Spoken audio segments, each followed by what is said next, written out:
सब लोग को गुड आफ्टरनून। बहुत था क्लास में लेट हो गया। एक्चुअली हम देख रहे थे ट्रम्प जीत रहा है कि बाइडेन जीत रहा है। भाई कांटे की टक्कर है, बाइडेन थोड़ा आगे है, मतलब 10-15 सीट आगे है। कितने सीट आगे हैं? 10-15 सीट आगे हैं। भाई ट्रम्प जीत जाए भारत के लिए अच्छा है, लेकिन ऐसा नहीं कि बाइडेन जीत जाएंगे तो भारत के लिए गड़बड़ है। बस वो चाइना के एस्पेक्ट्स में अगर देखते हैं ना तो ठीक नहीं है, बाइडेन का झुकाव चाइना की ओर ज़्यादा है। अदरवाइज में हम लोग के लिए कोई दिक्कत नहीं है, क्योंकि हमारी दोस्ती ट्रम्प से थोड़ी है, हमारी दोस्ती अमेरिका से है कि नहीं। और अमेरिका की दोस्ती मोदी जी से थोड़ी है, उसकी दोस्ती भारत से। लेकिन हाँ, एक होता है ना कि एक एक पुराना दोस्त दो नए दोस्त से ज़्यादा अच्छा माना जाता है। खैर, हम तो दुआ करते हैं भैया ट्रम्प जीत जाए। सुन लीजिए, ऊपर वाले सुबह से भूखले पढ़ा रहे हैं, सुन लीजिए हमारी दुआ, जिता दीजिए ट्रम्प को। चलिए आगे आते हैं। हम लोग कल कहाँ तक समझाए थे? कल क्लास हुआ था ना, किस चीज़ के बारे में समझा दिया था। हाँ देखिए, अगर हम आपसे कहेंगे नार्डिक कंट्री तो उसमें 5 शामिल कर दीजिएगा। उसमें से आइसलैंड ग्रीनलैंड को मतलब आइसलैंड ग्रीनलैंड हटा दीजिएगा तो वो क्या बन जाता है? स्कैंडिनेवियाई। स्कैंडिनेवियाई में भी कभी कभी फिनलैंड को नहीं रखते हैं। बाल्टिक में 3 देश द्वितीय विश्व युद्ध में स्टार्ट कराने वाले जर्मनी पोलैंड थे। बेनेक्स देश में 3, बेल्जियम नीदरलैंड और लग्जमबर्ग हो गए थे सर। ब्रिटेन में 3, यूनाइटेड किंगडम में 4, और ये एमराल्ड आइलैंड जो है, एमराल्ड पे 2, आयरलैंड और उत्तरी आयरलैंड। ये फ्रांस हो गया। फ्रांस और स्पेन के बीच में कौन सा पर्वत है? पिरेनीज पर्वत। पर्वत का नाम क्या है? पिरेनीज पर्वत। ये पर्वत पिरेनीज पर्वत है। आप लोग नक्शा खोलते रहिए, देखिए हम भी आप लोग को दिक्कत ना हो, नक्शा मंगाए थे शायद, एटलस मंगाए थे हम भी, एक तो दीजिए तो, कहीं मंगा के रखे थे हम।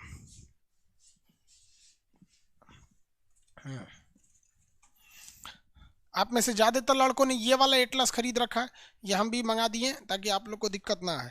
आप लोग ये वाला एटलस, खैर हम अपना एटलस बनवा रहे हैं, उसमें टाइम लगती है थोड़ी, जानते हैं ना, सर्वे ऑफ इंडिया से जाके परमिशन लेना पड़ता है। ये पेज नंबर इस पर किस पे? 63 पे था इसमें, ये वाली बुक का। ये कौन सी बुक है? देखिए 9वां संस्करण है शायद, 9th एडिशन, 9वां संस्करण है। यहाँ पे इसका पेज नंबर 63 पे था। 62 पे इसका फिजिकल मिल जाएगा, 63 पे मिल जाएगा। यहाँ पर, यहाँ हर एक देश आपको मिल जाएंगे, से एंडोरा वगैरह हर एक चीज़ का मिल जाएगा यहाँ पे। ठीक है, अब आगे हम लोग बढ़ते हैं। इससे पहले आपको बता दिए थे बहुत हद तक। आगे देखिए, एंडोरा बताए थे आपको, स्पेन फ्रांस के बीच में था।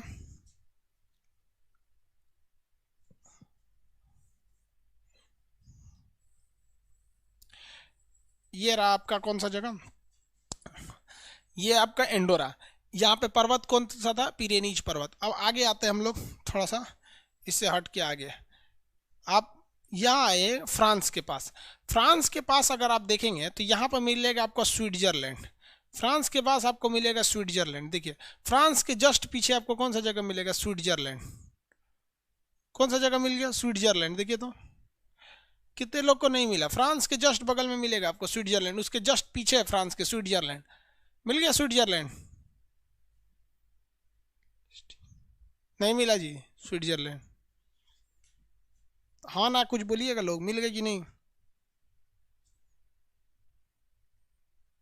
मिल गया, हाँ स्विट्जरलैंड। देखिए स्विट्जरलैंड से 3 चीज़ें याद रखिएगा। स्विट्जरलैंड की जो इकोनॉमी है ये पूरी तरह से टूरिज्म पे स्थित है, इसलिए लोग स्विट्जरलैंड घूमने जाते हैं। बहुत फेमस जगह है स्विट्जरलैंड घूमने के लिए। स्विट्जरलैंड के 3 शहर फेमस है। स्विट्जरलैंड की राजधानी बर्न है। स्विट्जरलैंड की राजधानी बर्न है। स्विट्जरलैंड की राजधानी क्या है? बर्न है। स्विट्जरलैंड का एक शहर है जिसका नाम है दाबोस। स्विट्जरलैंड का शहर दाबोस, इतना छोटा है इसमें आपको दिखेगा ही नहीं दाबोस। दाबोस पूरी दुनिया के प्रधानमंत्री की हर साल दावोस में एक मीटिंग होती है कि हम अपनी इकोनॉमी को कैसे बूस्ट कर सकें। और ये क्वेश्चन अक्सर आता है कि विश्व आर्थिक मंच, इंटरनेशनल इकोनॉमिक फोरम, विश्व आर्थिक मंच की बैठक दावोस में होती है। ये दावोस शहर किस देश में है? तो ये दावोस शहर आप याद रखेंगे स्विट्जरलैंड में स्थित है। स्विट्जरलैंड में इसे दूसरा शहर हो गया। स्विट्जरलैंड का सबसे बड़ा शहर है जेनेवा। स्विट्जरलैंड का सबसे बड़ा शहर है जेनेवा, जो एकदम फ्रांस के सट के है। मेरी ओर देखिए सब लोग, मेरी ओर देखिए सब लोग, यहाँ पर एकदम फ्रांस में, इतना फ्रांस से सट के है कि वो जेनेवा फ्रांस में लिख देगा, लेकिन लिखावट पे नहीं जाया जाता। वहाँ डॉट कहाँ बनाए? अब हम लिखेंगे ऐसे जनेवा, जनेवा, तो इतना में तो इतना बड़ा एरिया हो जाएगा, तो इतना बड़ा एरिया में तो जनेवा होगा नहीं, तो वहाँ एक डॉट देखिए फ्रांस में लिख दिया होगा जनेवा, लेकिन वो है कहाँ पे? स्विट्जरलैंड में। स्विट्जरलैंड में जगह नहीं था इसलिए उधर जाके लिख दिया जनेवा। कौन सा जगह है? जनेवा। मिल गया जनेवा, किसी को कोई दिक्कत नहीं है? जनेवा वेरी गुड। जनेवा में भाई साहब मुख्यालय बहुत ज़्यादा है चीज़ का, WHO, WTO, जितना चीज़ का मुख्यालय याद आ रहा है तो ठीक है, नहीं याद आ रहा है तो जनेवा मार दीजिए, तुक्का सही लग जाता है। आखिर ऐसा जनेवा में इतने ज़्यादा मुख्यालय बनाए क्यों गए, किसने बनाया जनेवा में इतना मुख्यालय, तो समझिए क्या ध्यान से कैसे बना।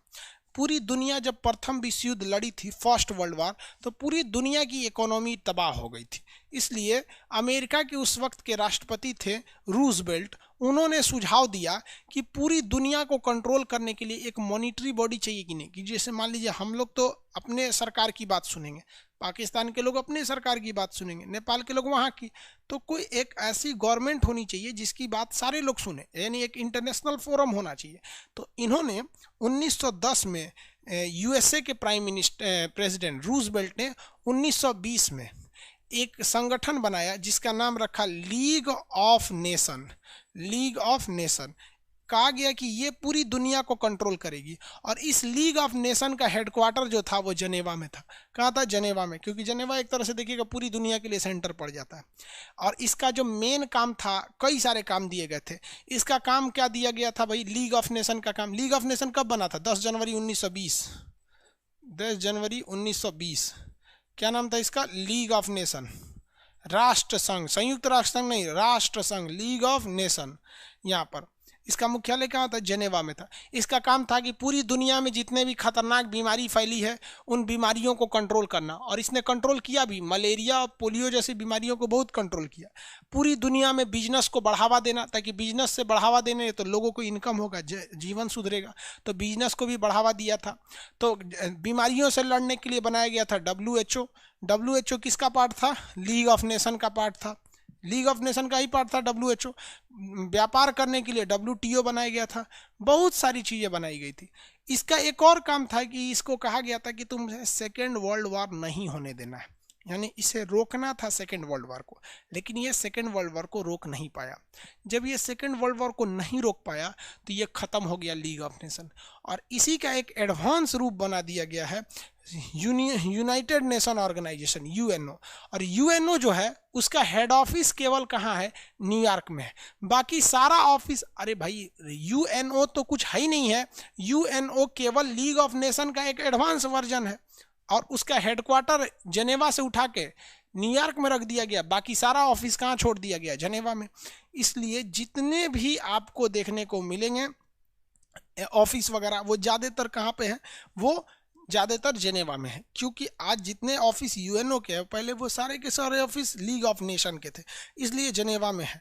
स्विट्जरलैंड पूरी तरह से पहाड़ी एरिया है। यहाँ आल्प्स पर्वत है। कौन सा पर्वत है? आल्प्स माउंटेन है। जनेवा में कौन सा माउंटेन है? सॉरी, स्विट्जरलैंड में कौन सा पर्वत है? आल्प्स पर्वत। आप अपने फिजिकल नक्शा में देखेंगे आल्प्स माउंटेन मिलेगा आपको। यहाँ पर कौन सा माउंटेन मिलेगा? आल्प्स माउंटेन, आल्प्स पर्वत। पर्वत का नाम क्या मिलेगा भाई? आल्प्स पर्वत। कौन सा पर्वत? आल्प्स पर्वत। स्विट्जरलैंड में कौन सा पर्वत? आल्प्स पर्वत। यहाँ की इकोनॉमी चलती है पर्यटन के हिसाब से। 3 बड़े शहर, दावोस में आर्थिक बैठक, बर्न इसकी राजधानी, जनेवा यहाँ का सबसे बड़ा शहर जहाँ पे ज़्यादातर मुख्यालय है। यहाँ पर एक बैंक है जिसका नाम है स्विस बैंक।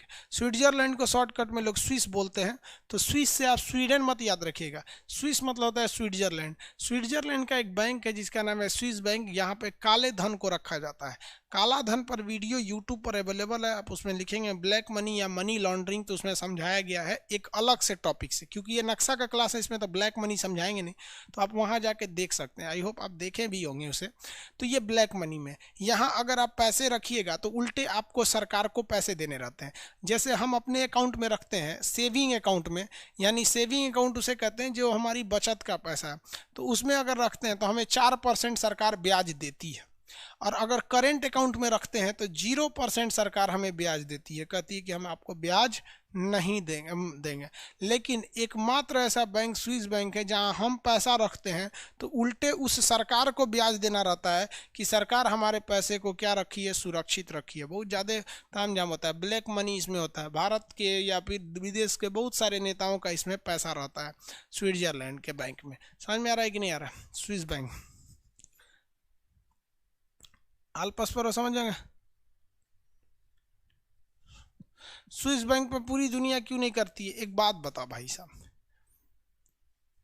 स्विस बैंक पर पूरी दुनिया जो है वो विरोध करना चाहते हैं आपसे, यही ना।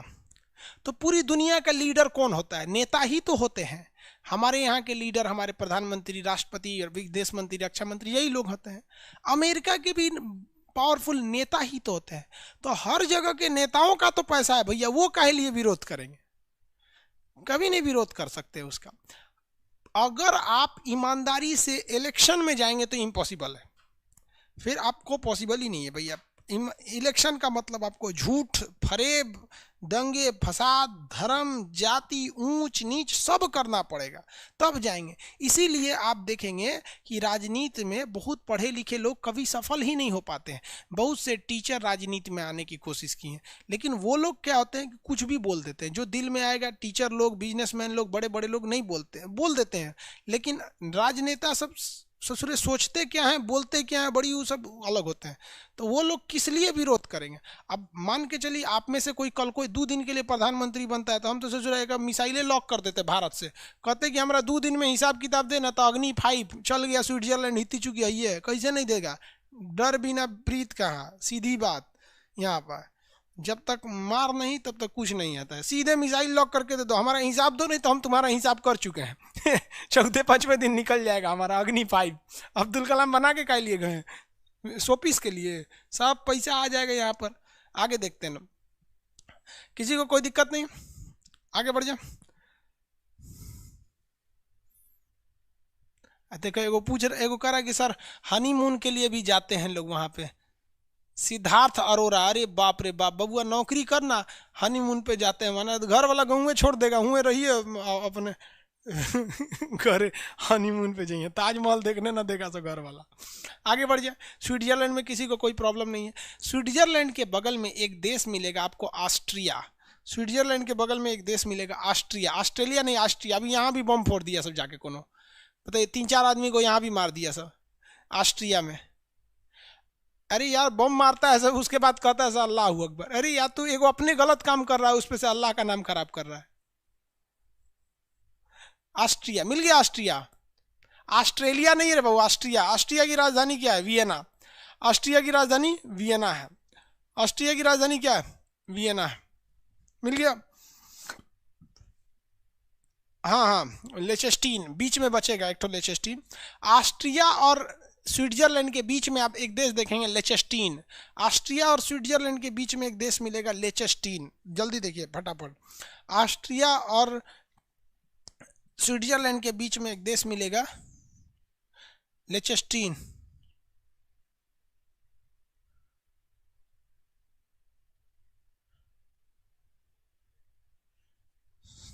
हो गया।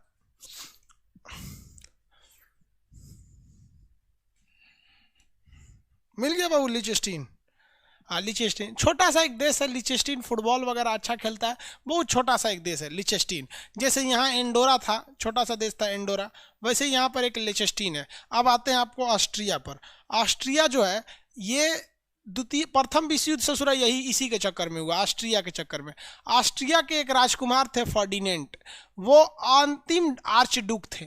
आर्चडुक का मतलब होता है वो लोग जो खानदानी राजा के खानदान के रहते हैं, जिन्हें कहा जाता है कि ये राजा बन सकते हैं। तो ऑस्ट्रिया के एक राजकुमार थे जिनका नाम था फर्डिनेंट, जो आखिरी आर्चडुक थे। वो आर्चडुक का मतलब होता है कि जो राजा की गद्दी पर बैठ सकता है, यानी उसका वारिस है आर्चडुक। लोगों को लगा कि अगर हम इस आर्चडुक को मार डालते हैं तो यहाँ पर जो गद्दी को लेकर बवाल हो रहा है वो शांत हो जाएगा। जबकि फर्डिनेंट ही एक इकलौता व्यक्ति था जो प्रथम विश्व युद्ध को रोक सकता था, और लोगों ने उसी को मार दिया सेरेजेवो में। वो घूमने गया था, कहाँ पर? मीटिंग के लिए गया था सेरेजेवो में। बगल में एक देश है बोस्निया, बोस्निया की राजधानी थी सेरेजेवो। तो सेरेजेवो गया था, तो उसको सेरेजेवो में गोली मार दिया गया। तो ऑस्ट्रिया के राजकुमार फर्डिनेंट एकमात्र व्यक्ति था जो प्रथम विश्व युद्ध को रोक सकता था, लेकिन लोगों ने उसी को गोली मार दिया, जिस वजह से प्रथम विश्व युद्ध को रुक ही नहीं पाया और प्रथम विश्व युद्ध हो गया। तो प्रथम विश्व युद्ध का मुख्य कारण क्या था? ऑस्ट्रिया की राजकुमार फर्डिनेंट की गोली मारकर कर दी गई हत्या। प्रथम विश्व युद्ध अलग टॉपिक है, वो हिस्ट्री का हो जाएगा। ऑस्ट्रिया की राजधानी वियना है। ऑस्ट्रिया की राजधानी वियना है। वियना में एक बहुत बड़ा संगठन है जिसका नाम है अंतर्राष्ट्रीय परमाणु ऊर्जा संगठन, इंटरनेशनल एटॉमिक एनर्जी ऑर्गेनाइजेशन। तो ये पूरी दुनिया में परमाणु घटनाओं को निगरानी करती है। जितना भी देश में परमाणु रिएक्टर है उस सब की निगरानी रखती है यही संगठन। कहीं आप परमाणु बम नहीं फोड़ सकते हैं, सब पे ये प्रतिबंध लगाएगी। तो परमाणु रिएक्टर वगैरह की जांच करती है ऑस्ट्रिया की राजधानी वियना में स्थित अंतर्राष्ट्रीय परमाणु ऊर्जा एनर्जी। ऑस्ट्रिया समझ में आ गया। ऑस्ट्रेलिया कहाँ है, ऑस्ट्रिया कहाँ है? ये तो ऑस्ट्रिया है भाई, ऑस्ट्रिया। किसी को कोई दिक्कत नहीं है ऑस्ट्रिया में। चलिए, हम जहाँ हाथ रखते हैं आप जरा बता दीजिए कि वहाँ कौन देश होगा। हम हाथ रखते हैं, आप बताइए यहाँ कौन देश होगा। हम कलर कर देते हैं, आप बता दीजिएगा। ये देश का नाम बता दीजिए।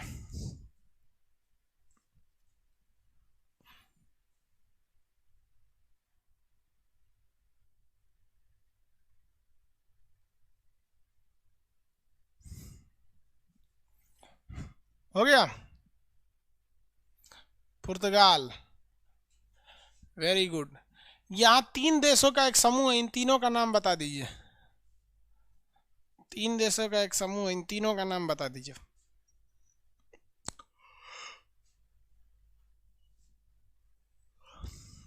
तीन देश का समूह है, इन तीनों का नाम बता दीजिए।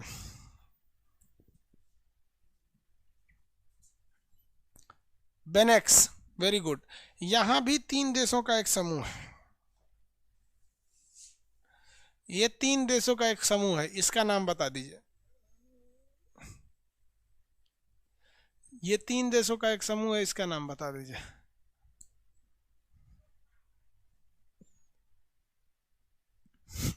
सुतल है, पुर्तगाल बोल रहा है। ब्रिटेन है, वेरी गुड, ब्रिटेन है। ये तीनों का नाम बता दीजिए।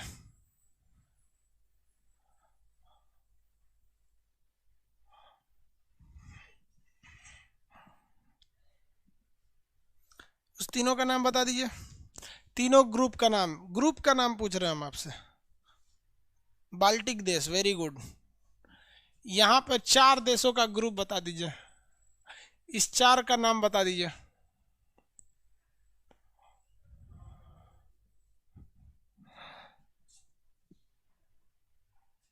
लिखिए नहीं पा रहा से चारों का नाम, स्पेलिंग नहीं मिल रहा है।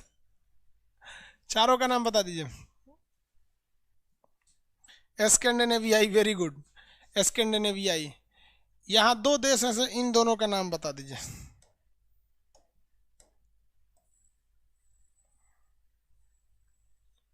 ये 2 देशों के नाम बता दीजिए।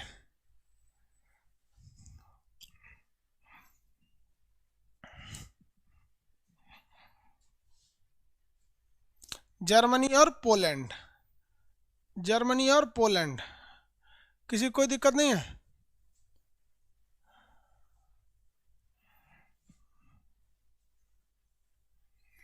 जर्मनी पोलैंड हो गया ना। अब आगे बढ़ते हैं, चलिए। लेचेस्टीन एक छोटा सा देश है। यहाँ पर बताइए तो ये एंडोरा एक छोटा सा देश है, ये लेचेस्टीन है। ये ऑस्ट्रिया है। कौन सा देश है? ऑस्ट्रिया। ऑस्ट्रिया के आगे देखिएगा आपको मिलेगा हंगरी। हंगरी मतलब होता है भुखाइल।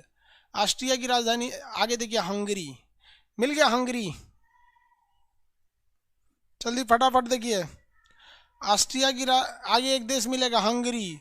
फटाफट देखिए, हंगरी मिल गया। हंगरी की राजधानी पूछता है, बता सकते हैं? बुडापेस्ट। हंगरी की राजधानी बुडापेस्ट। हंगरी की राजधानी बुडापेस्ट। हंगरी में एक घास का मैदान है जो अक्सर पूछता है। हंगरी में स्थित घास का मैदान का नाम है आपका पुस्टाज घास। हंगरी में एक घास है जिसका नाम क्या है? पुस्टाज घास का मैदान। हंगरी का एक घास का मैदान बहुत फेमस है जिसका नाम है पुस्टाज घास का मैदान। कौन सा घास का मैदान?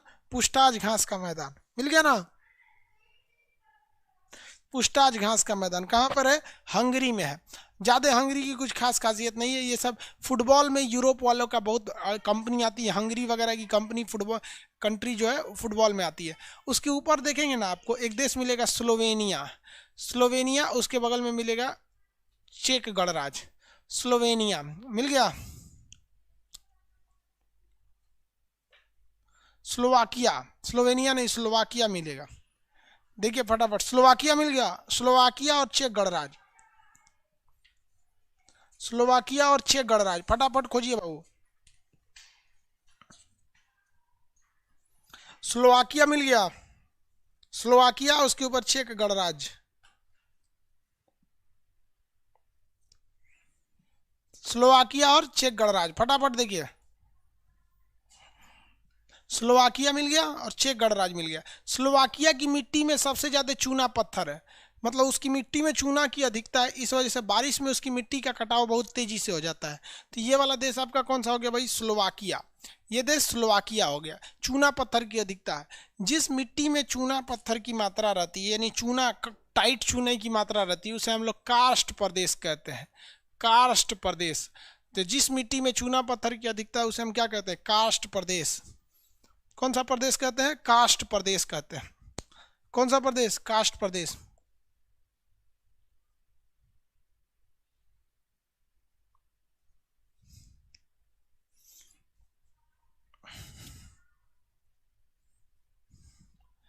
कौन सा प्रदेश? कास्ट प्रदेश। कहाँ पर है कास्ट प्रदेश? तो ये वाला स्लोवाकिया में। कास्ट प्रदेश कहाँ है? स्लोवाकिया में।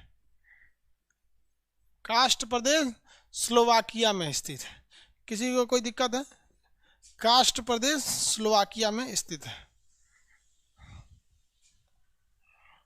कास्ट प्रदेश स्लोवाकिया में, मतलब वहाँ चूना पत्थर की अधिक। उसके बाद यहाँ देखेंगे चेक गणराज्य।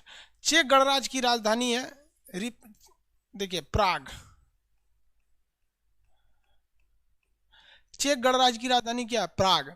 यहाँ 2006 में एक अंतर्राष्ट्रीय खगोल संघ की बैठक हुई और प्लूटो को ग्रह की श्रेणी से निकाल दिया गया।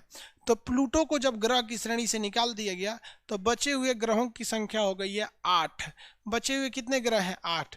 तो प्लूटो को जब ग्रह की श्रेणी से निकाल दिया गया तो उसका नाम रख दिया गया है 134340। 134340 प्लूटो का नाम क्या हो गया? 134340। इसको ग्रह की श्रेणी से निकाल दिया गया। प्लूटो को क्यों निकाला गया है? क्योंकि ये जो था अपने जस्ट पहले वाला ग्रह, यानी प्लूटो को हिंदी में कहते हैं यम, इससे पहले वाला ग्रह यानी वरुण यानी नेपच्यून, नेपच्यून की ऑर्बिट को काट रहा था, पहला रीजन। दूसरा रीजन जो था ये चंद्रमा से भी साइज में छोटा था, यानी ये किसी सैटेलाइट से छोटा था। तो सैटेलाइट से छोटा रहेगा तो उसे प्लेनेट थोड़ी कहेंगे, तो इसे निकाल दिया गया। चेक गणराज्य की राजधानी कहाँ से निकाल दिया गया? यहाँ पे चेक गणराज्य की राजधानी क्या है? प्राग। चेक गणराज्य की राजधानी क्या चीज है? प्राग। समझ में आ गया कि नहीं आ गया? चेक गणराज्य की राजधानी प्राग। इतना कंप्लीट हो गया, समझ में आ गया इतना? चलिए, ये वाला जगह कौन सा हो गया? चेक गणराज्य। उसके बगल में कौन सा हो गया? हंगरी। अब नीचे आएंगे तो आपको एक लटका हुआ देश मिलेगा जिसे, जो इटली है। यहीं पे राहुल गांधी का ननिहाल है, इटली। यह है इटली। समझ में आ गया कि नहीं आ गया? कौन सा जगह है? इटली है। फटाफट देखिए इटली, ये जगह हो गया इटली। इटली नहीं मिला? इटली मिल गया है बाबू, इटली मिल गया। इटली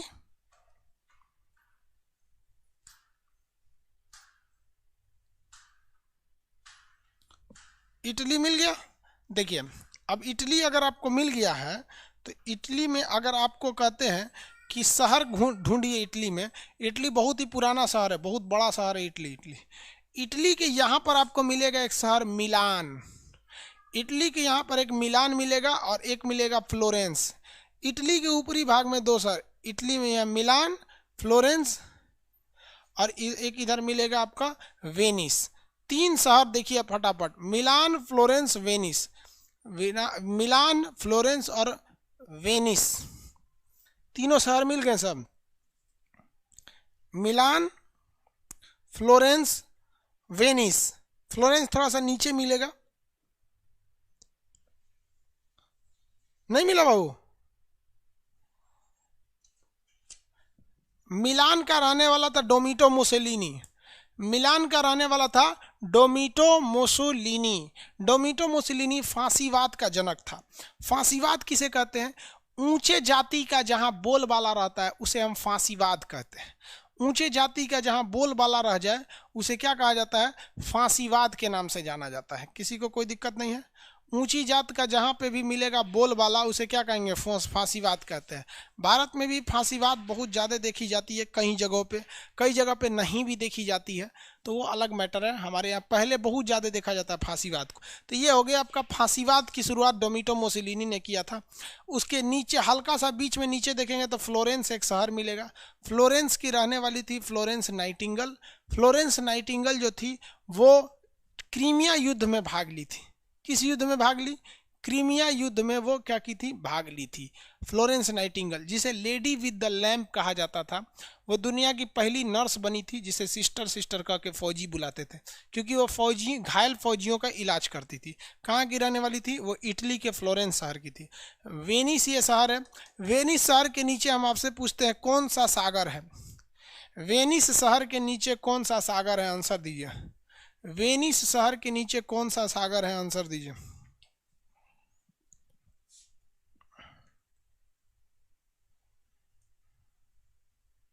आंसर दीजिए भाई। वेनिस शहर के नीचे कौन सा सागर है?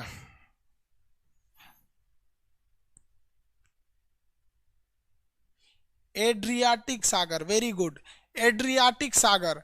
तो क्वेश्चन भी पूछता है एड्रियाटिक सागर की रानी किसे कहा जाता है? तो वेनिस को एड्रियाटिक सागर की रानी कहते हैं, क्योंकि ये पूरा का पूरा जो समंदर का एरिया आप देख रहे हैं, ये वाला एरिया, इस एरिया में सबसे बड़ा शहर अगर कोई है तो वो वेनिस है। कौन सा शहर? Venice. Venice. Merchant of Venice किस लेखक की पुस्तक है? मर्चेंट ऑफ वेनिस किस लेखक की पुस्तक है? मर्चेंट ऑफ वेनिस किस लेखक की पुस्तक है? फटाफट बताएंगे। मर्चेंट ऑफ वेनिस किस लेखक की पुस्तक है? फटाफट आंसर देंगे। मर्चेंट ऑफ वेनिस किस लेखक की पुस्तक है? Very good, William Shakespeare. William Shakespeare की पुस्तक है merchant of Venice. Merchant of Venice. किसी को कोई दिक्कत नहीं? इटली की राजधानी क्या है? रोम। इटली की राजधानी रोम।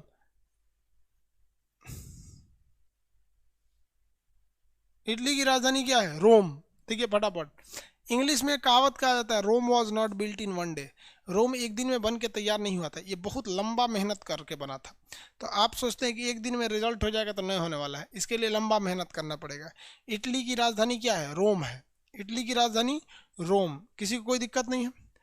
चलिए इटली में हम आपसे शहर पूछते हैं। देखिए ये वाला जो शहर है इटली का, ये शहर जो है ये किसके लिए? मिलान है। यहाँ बीच में फ्लोरेंस है। यहाँ पर क्या चीज़ है? वेनिस है। ये राजधानी इसकी क्या है? रोम है। इटली की राजधानी क्या है? रोम। इटली की राजधानी रोम। रोम। रोम के पास आपको एक जगह मिलेगा वेटिकन सिटी। रोम के पास देखिए वेटिकन सिटी मिलेगा।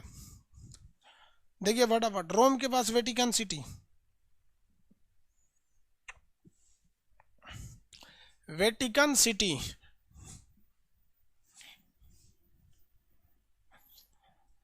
रोम के पास एक जगह मिलेगा आपको वेटिकन सिटी।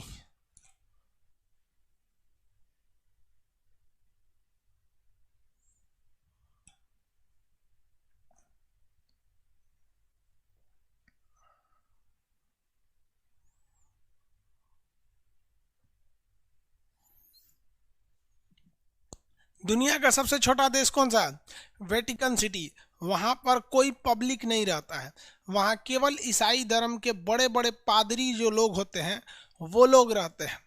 ईसाई धर्म के बड़े बड़े पादरी वगैरह जो होते हैं वो लोग वहाँ रहते हैं। पोप फ्रांसिस अभी वहाँ के सबसे बड़े पादरी हैं। तो बड़े बड़े जितने पादरी रहते हैं वो सब कहाँ रहते हैं? रोम के वेटिकन सिटी में रहते हैं। अभी इसे एक अलग देश बना दिया गया है। इस देश का नाम क्या है? वेटिकन सिटी का नाम बता सकते हैं? कितने लोग बता सकते हैं? कमेंट करके देंगे। वेटिकन सिटी एक देश बन चुका है, इसका नाम क्या है? वेटिकन सिटी देश का नाम क्या है? वेटिकन सिटी देश का नाम क्या है?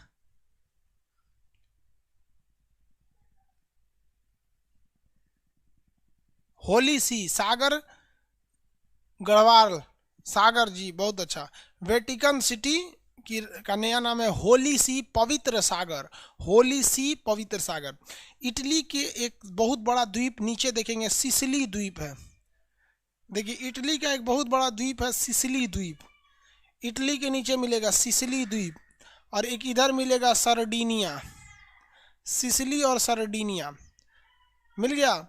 ये वाला जो द्वीप है इसका नाम है सरडीनिया, और एक इधर बड़ा सा जो है इसका नाम है सिसिली। मिल गया सिसिली और सरडीनिया। फटाफट देखिए, ये वाला द्वीप का नाम है सिसिली द्वीप। इस द्वीप का नाम क्या है? सिसिली द्वीप। ये सिसिली द्वीप भी इटली का है, ये सरडीनिया भी इटली का है। किसी को कोई दिक्कत नहीं है। ये सिसिली और सरडीनिया नामक दो द्वीप है, इसमें से बड़ा द्वीप का नाम है सिसिली द्वीप। ये सिसिली द्वीप किस महासागर, किस सागर में है? तो ये सिसिली द्वीप भूमध्य सागर में है।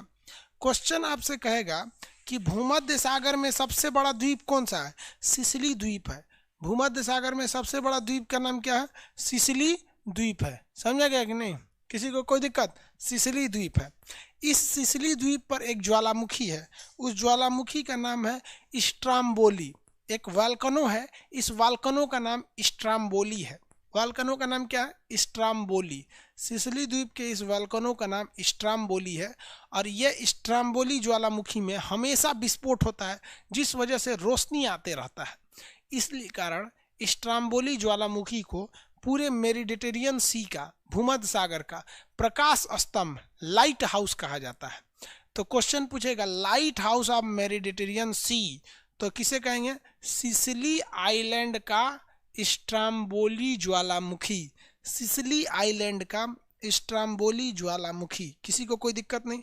सिसिली आइलैंड का स्ट्राम्बोली ज्वालामुखी। सिसिली आइलैंड का स्ट्राम्बोली ज्वालामुखी। किसी को कोई दिक्कत नहीं? प्रकाश स्तंभ स्ट्राम्बोली ज्वालामुखी। सबसे बड़ा द्वीप आपका सिसिली द्वीप। सिसिली द्वीप पर किसका अधिकार है? इटली का। क्वेश्चन का जवाब दे देंगे आप लोग। बताइए, पूरे यूरोप का सबसे बड़ा द्वीप, पूरे यूरोप का, हम भूमध्य सागर का नहीं कर रहे हैं, पूरे यूरोप का सबसे बड़ा द्वीप, पूरे यूरोप का सबसे बड़ा द्वीप। अरे भाई, एक आदमी पूछे सर यूरोप का डायरेक्शन एशिया से किधर है? तो एशिया के वेस्ट साइड में, पश्चिम में। यार इतना नहीं जानते हैं आप लोग। देखिए ना, ये एशिया है, इसके वेस्ट साइड में है ना, हो गया। ये इंडिया से देख रहा था सर, तब भी तो वेस्ट ही हो गया। नहीं, ब्रिटेन द्वीप होगा। पूरे यूरोप का सबसे बड़ा आइलैंड जो है वो ब्रिटेन है। पूरे यूरोप का सबसे बड़ा आइलैंड है ब्रिटेन है। ये ग्रीनलैंड तो नॉर्थ अमेरिका का है। और भूमध्य सागर का सबसे बड़ा आइलैंड सिसिली द्वीप। भूमध्य सागर का सबसे बड़ा आइलैंड कौन सा है? सिसिली। भूमध्य सागर कह देगा तो उसका सबसे बड़ा आइलैंड हो जाएगा सिसिली। ये हो गया सिसिली। सिसिली से नीचे एक देश देखिए, माल्टा एक देश मिलेगा, माल्टा। सिसिली से नीचे एक छोटा सा देश मिलेगा, माल्टा। सिसिली से नीचे एक छोटा सा देश मिलेगा, माल्टा। फटाफट देखिए माल्टा।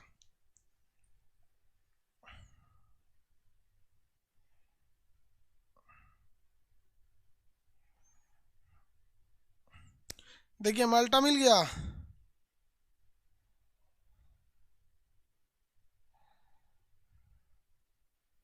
मिल गया बाबू माल्टा।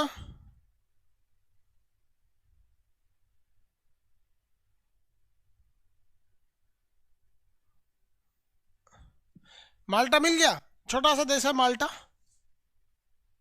मिल गया। चलिए अब मटेरियल में देखिए, आप लोग को भरवा देते हैं। मटेरियल खोलेंगे, हम मोबाइल से ही देख लेते हैं मटेरियल। आप लोग को गाइड कर देते हैं, भर दीजिएगा आप लोग, नहीं तो फिर भरवाएंगे हम।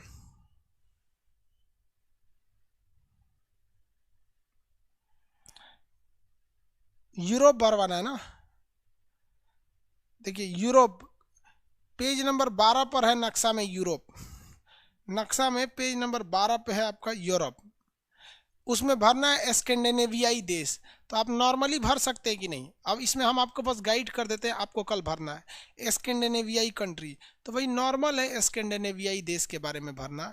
स्कैंडिनेवियाई देश वह देश है जो स्कैंडिनेवियाई पर्वत के पास है। इसमें 4 देश आते हैं। कौन कौन? Norway, Sweden, Finland, Denmark. Lokpal का पद यहीं से लाया गया, हो गया। अब उसके नीचे आता है आपका बाल्टिक देश। यहाँ पे नंबर 13 में खाली जगह दिया बाल्टिक देश। बाल्टिक में कितने देश आते हैं? बाल्टिक सागर से लगने वाले 3 देश, एस्टोनिया, लातविया, लिथुआनिया, बाल्टिक देश आते हैं। ये सब रूस से टूटे हुए हैं, हो गया। अब जर्मनी में एक जगह है रूर और सार, ये कोयले का क्षेत्र है, रूर और सार। अब एक और इसमें क्वेश्चन देता है बेनेक्स देश में, तो बेनेक्स देश भी भर सकते हैं, बेल्जियम, नीदरलैंड, लग्जमबर्ग, केवल नाम लिखना है वहां पर। उसके बाद कह रहा है कि स्टारडम बंदरगाह, तो क्या कहेंगे भाई? स्टारडम बंदरगाह यूरोप का सबसे व्यस्त बंदरगाह है, खत्म कहानी। जर्मनी में पूछ रहा है स्टुगार्ट्स, तो लिख सकते हैं 1907 में मैडम भीखाजी कामा ने स्टुगार्ट्स में तिरंगा लहराया था, हो गया। ग्रेट ब्रिटेन, कितने देश आते हैं? 3, इंग्लैंड, वेल्स, स्कॉटलैंड, ब्रिटेन में, हो गया। लिवरपूल, पहली बार ट्रेन चली थी। मैनचेस्टर, सूती वस्त्र के लिए। एमराल्ड द्वीप, देखिए तो एमराल्ड द्वीप पर कितने देश? 2। उत्तरी आयरलैंड को अगर ब्रिटेन से मिला देंगे तो ये बन जाएगा यूनाइटेड किंगडम, एगो इधर वाला आयरलैंड, एमराल्ड द्वीप होगा। आइबेरिया प्रायद्वीप कह रहा है, तो आइबेरिया प्रायद्वीप पर कितने देश? ये पुर्तगाल और ये वाला स्पेन, पुर्तगाल और स्पेन, हो गया। किसी कोई दिक्कत नहीं है? उसके बाद देखिए वेटिकन सिटी में लिखा हुआ है होली सी, यह विश्व का सबसे छोटा देश है। यहाँ पर लिखा है यूरोप का सबसे बड़ा द्वीप, तो यूरोप का सबसे बड़ा द्वीप कौन सा हो जाएगा? ब्रिटेन। उसके नीचे लिख रहा है भूमध्य सागर का सबसे बड़ा द्वीप, सिसिली द्वीप। भूमध्य सागर का सबसे बड़ा द्वीप कौन सा है? सिसिली द्वीप है, ये सिसिली द्वीप। इसको आप लोग भरेंगे कल, और कल आपको आगे बताएंगे। आज के लिए इतना ही। रीजन क्या है कि इसके आगे ये आपका शुरू हो जाएगा बाल्कन प्रायद्वीप, और बाल्कन प्रायद्वीप के बाद फिर आपको कॉन्फ्लिकेटेड थोड़ा शुरू हो जाएगा, इसलिए आज इतना ही पढ़ाते हैं, कल आगे बताएंगे। आप लोग को भर के लाना है, जहाँ प्रॉब्लम आएगा कल पूछ लेंगे हम लोग। जब आप जो प्रॉब्लम आएगा वो पूछेंगे, फिर उसके आगे बढ़ेंगे। हम खुद बताएंगे कहाँ कहाँ प्रॉब्लम है, जो है तो बताइए, नहीं तो आगे कल क्लास करेंगे। आज के लिए इतना ही, जय हिंद।